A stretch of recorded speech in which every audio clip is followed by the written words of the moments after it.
Hey, Ashley Josephine here.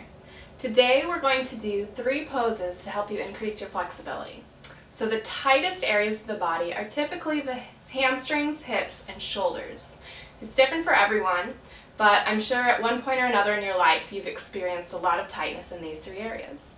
Now if you're wanting to increase your flexibility so that you can move around a little bit better and not have to suffer from any limitations to your movement, or you're just sick of being sore every time you work out, these 3 poses are great to practice over time. It just takes 1 or 2 minutes every day with these 3 poses, no more than 5 minutes max, and in about a week or 2 you'll start to see increases in your flexibility. So we'll start with the hamstrings. You're going to need a prop for this one. If you have a strap, that's great. If you don't have a strap, you can always use a belt or a shirt or something that you can drape around the top of your foot. So you'll lie down on your back and let your left leg come down long on the mat, and you'll grab the strap and you'll drape it over the sole of the foot and bring your right leg up so that it's straight. Really try and keep the leg as straight as you possibly can here.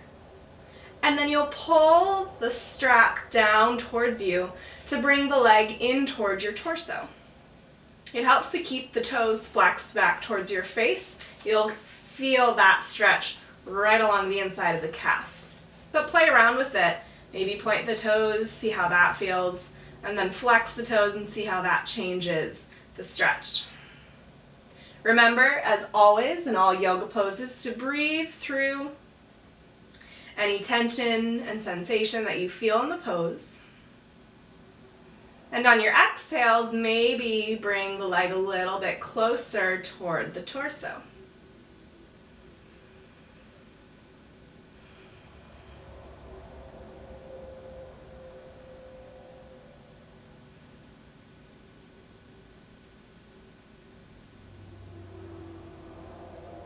And then take one more deep inhale here.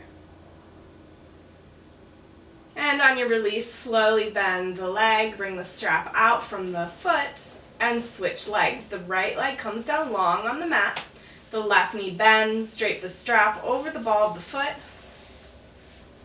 straighten the leg, flex the toes, and pull the leg in toward the torso. To do this, bend the elbows. And maybe this side is different than the other side. For me, I'm much more flexible in the right hamstring than the left, so you can even see my knee is slightly bent here. Keep pressing through the ball of the foot to keep the leg straight. Keep deepening the stretch just slightly, even centimeters or inches on the exhale. Make it a dynamic stretch. And of course, this thigh is rooted down into the ground to help counterbalance and stabilize this leg.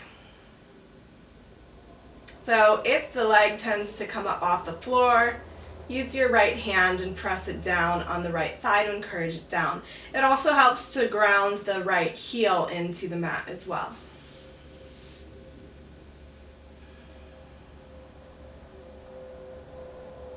Another issue you might come across is your shoulders are way up off the mat. See if you can adjust the strap so that your shoulders can rest lightly on the mat. You're not adding more tension to the shoulders.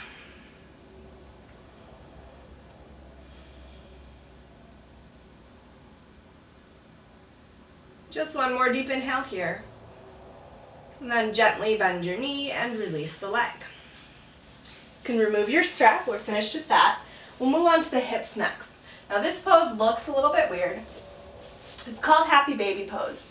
It's pretty simple. You'll lie down on your back and you'll bring your knees wide to either side. Take hold of the outside or the inside of the feet. For those who are just starting, the inside is probably easier than the outside, but whatever works for you. You'll use the palms of your hands and press the feet out towards either side, and then press the knees and the legs down towards the mat, and you will feel this stretch in the hips. Again, flex the toes back toward the knees. Feel yourself pressing the soles of your feet into your hands as much as the hands press down into the soles of the feet. So it's an active pose even though it's stretching. Now what we'll see most of the time here is that people's hips and sacrum will be lifting into the air. What we want to try and do is stamp the sacrum down onto the mat so that the entire back is grounded on the mat.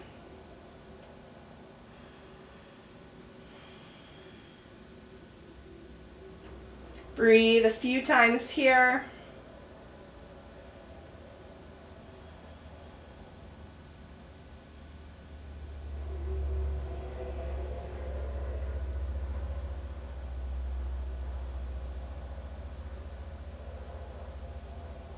And then slowly lower the legs, pull the knees into the chest just to give the hips a little break. Release the low back in case you had any tension there. And then roll up to a seat. The last stretch we're going to do is with the shoulders. This one you'll need the wall for, and it will feel great. You'll start by coming up to the wall, and take your right hand out to the side. You're facing the wall here. Now all you're going to do is turn toward that right arm, rotating the body back toward the wall as if you were bringing your back to your arm. Press your hip into the wall for added traction. You'll really feel this in the right shoulder. The left hand can be on the wall for support or down by your side. Breathe through the tension here.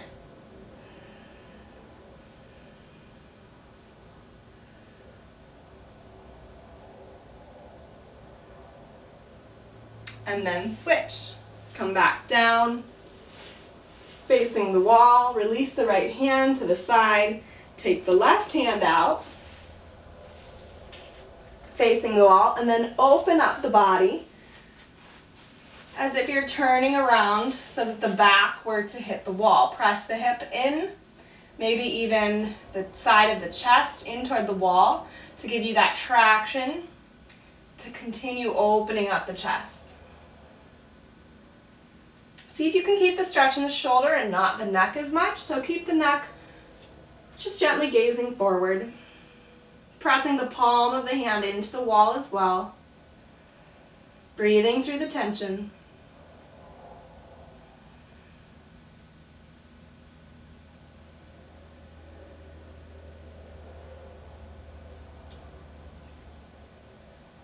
And then take one more deep inhale here. And return to the wall.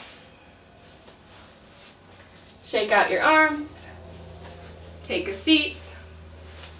Those were your 3 stretches, targeting the hamstrings, hips, and shoulders.